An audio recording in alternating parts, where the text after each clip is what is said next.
Bonjour.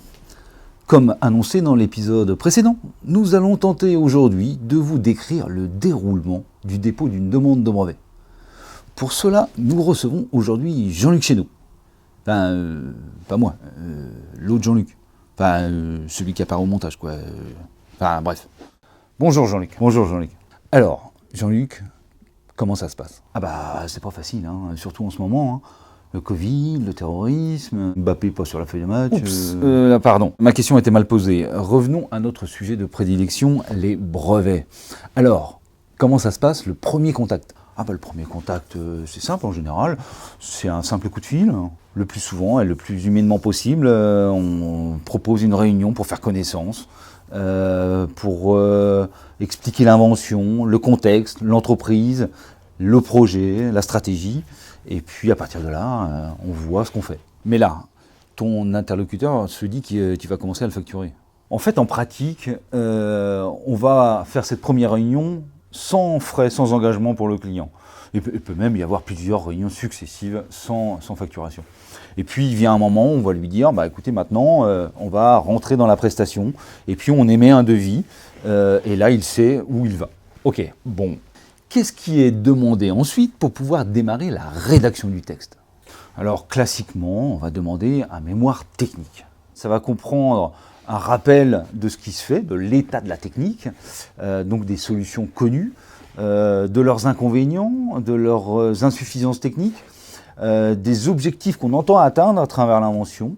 Ce mémoire va comprendre également un descriptif détaillé, accompagné de schémas explicatifs quand c'est nécessaire. Les schémas, il faut un dessinateur? Pas forcément. Il est vrai que nous, on a fait le choix et l'investissement de s'équiper en SolidWorks, ce qui nous permet de traiter la plupart des fichiers STEP qu'on nous soumet, mais on peut également travailler à partir de simples PDF, de JPEG, et exceptionnellement des schémas manuscrits, à partir du moment où ils sont suffisamment travaillés en termes de tracé, filaire, 2D, 3D et noir et blanc, puisqu'on ne peut pas déposer en couleur. Bon, et après, tu as besoin de travailler avec l'inventeur? Alors oui et non. Le plus souvent, nous commençons à travailler sur l'élaboration d'un jeu de revendication. Ceci de notre côté, c'est-à-dire sans le contact direct avec l'inventeur. L'élaboration de ce jeu de revendication consiste à bien cerner ce qu'est l'invention, mettre des mots sur cette invention pour la définir, ce qui sera le champ du monopole revendiqué. Ensuite, évidemment, on soumet ce texte, complété par une description complète, à l'inventeur pour lui demander s'il a des observations, des questions, des remarques, des compléments éventuels. Et tout ça, c'est clair pour l'inventeur. Je veux dire, en termes de compréhension du texte préparé, parce que j'imagine qu'il y a un peu de jargon dans tout ça. Alors, effectivement, la question mérite d'être posée. Le plus souvent, ça nécessite des explications. J'ai même eu des inventeurs qui m'ont dit « je ne reconnais pas mon invention ». Mais c'est notre rôle de bien définir le périmètre de l'invention avec une possibilité d'englober ce qu'on appelle des alternatives, donc avoir un champ de protection le plus large possible. Alors de temps en temps, l'inventeur il perd un petit peu le fil, mais on s'explique, et puis au final, on s'accorde sur un texte qu'on va déposer. Parfait. Et après? Après, c'est simple, hein, on dépose la demande de brevet auprès de l'INPI. Le jour même, on obtient une date de dépôt qui fait foi.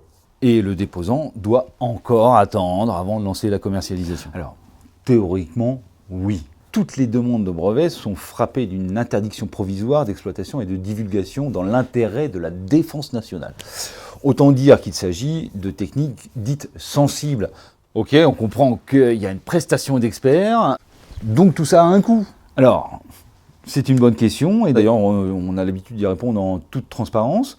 D'ailleurs, l'épisode précédent traite de façon assez détaillée de ce point, des coûts brevets, du budget qu'il faut envisager au niveau français, au niveau européen, au niveau américain. Et de façon plus générale, d'ailleurs, je vous invite à rejoindre la chaîne YouTube de l'EJLC.